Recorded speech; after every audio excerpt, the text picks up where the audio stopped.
എൻ്റെ പ്രിയ ദൈവമക്കളെ, ഇന്ന് നമുക്ക് കർത്താവായ യേശുക്രിസ്തു മൂലം എങ്ങനെ ദൈവത്തോട് സമാധാനമുണ്ട് എന്ന് ശ്രവിക്കാം. റോമർ 5:1. വിശ്വാസത്താൽ നീതീകരിക്കപ്പെട്ടിട്ട് നമ്മുടെ കർത്താവായ യേശുക്രിസ്തു മൂലം നമുക്ക് ദൈവത്തോട് സമാധാനം ഉണ്ട്. ഈ അധ്യായം റോമാക്കാർക്ക് പൗലോസ് എഴുതിയ കത്തിൽ ഒരു പുതിയ വിഭാഗത്തിന് തുടക്കമിടുന്നു. വിശ്വാസത്താൽ നീതീകരിക്കപ്പെടുന്നതിൻ്റെ ഫലങ്ങളിൽ ശ്രദ്ധ കേന്ദ്രീകരിക്കുന്നു.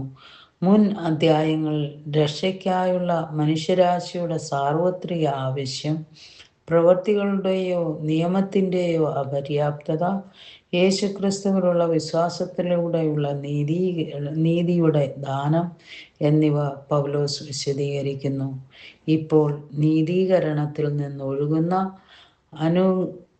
അനുഗ്രഹങ്ങളെ വിവരിക്കാൻ അദ്ദേഹം ശ്രദ്ധ കേന്ദ്രീകരിക്കുന്നു.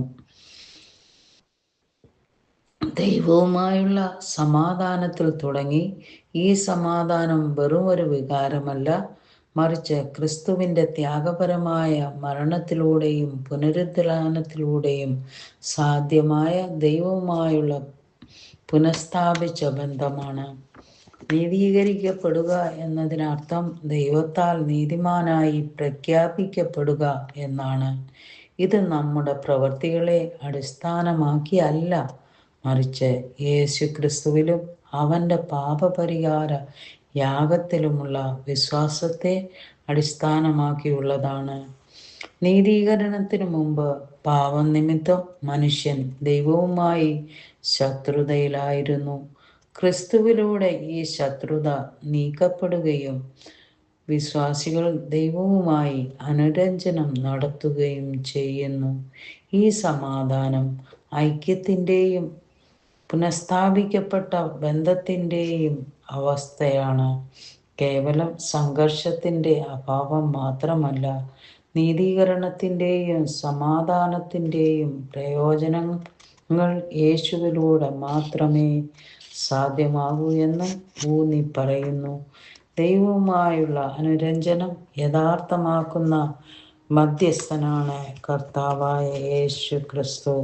വിശ്വാസത്താലെ നീതീകരണം വിശ്വാസിയിൽ പലവിധമാകുന്ന ഫലങ്ങൾ ഉളവാക്കുന്നു. ദൈവത്തോട് സമാധാനം, കൃപ, പ്രത്യാശ, ഉറപ്പ്, കഷ്ടങ്ങൾ, ദൈവസ്നേഹം, പരിശുദ്ധാത്മാവ്, കോപത്തിൽ നിന്നുള്ള രക്ഷ, ദൈവത്തോടുള്ള നിരപ്പ്, യേശുവിൻ്റെ ജീവനാലും സാന്നിധ്യത്താലുമുള്ള രക്ഷ, ദൈവത്തിലുള്ള സന്തോഷം എന്നിവയാണവ. ഇവിടെ വിശ്വാസത്താലുള്ള നീതീകരണത്തിൻ്റെ പരിവർത്തന സ്വഭാവത്തെ പൗലോസ് എടുത്തു കാണിക്കുന്നു.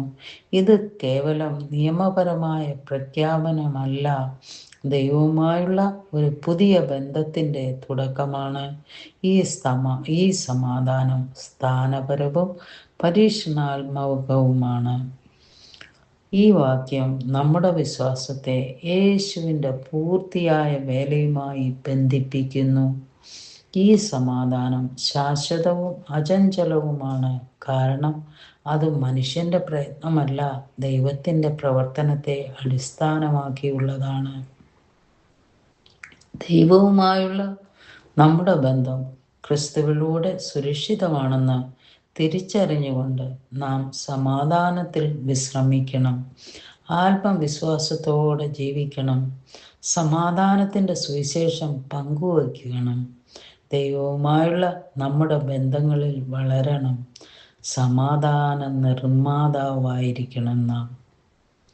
സ്നേഹപിതാവേ, യേശുക്രിസ്തുവിലുള്ള വിശ്വാസത്തിലൂടെ ദൈവവുമായുള്ള അനുരഞ്ജനത്തിൽ നിന്ന് ലഭിക്കുന്ന സമാധാനത്തിൽ സന്തോഷിക്കാനും ജീവിതത്തിൻ്റെ എല്ലാ മേഖലകളിലും ഈ സമാധാനത്തിൽ ജീവിക്കാനും ഞങ്ങളെ അനുഗ്രഹിക്കണമേ.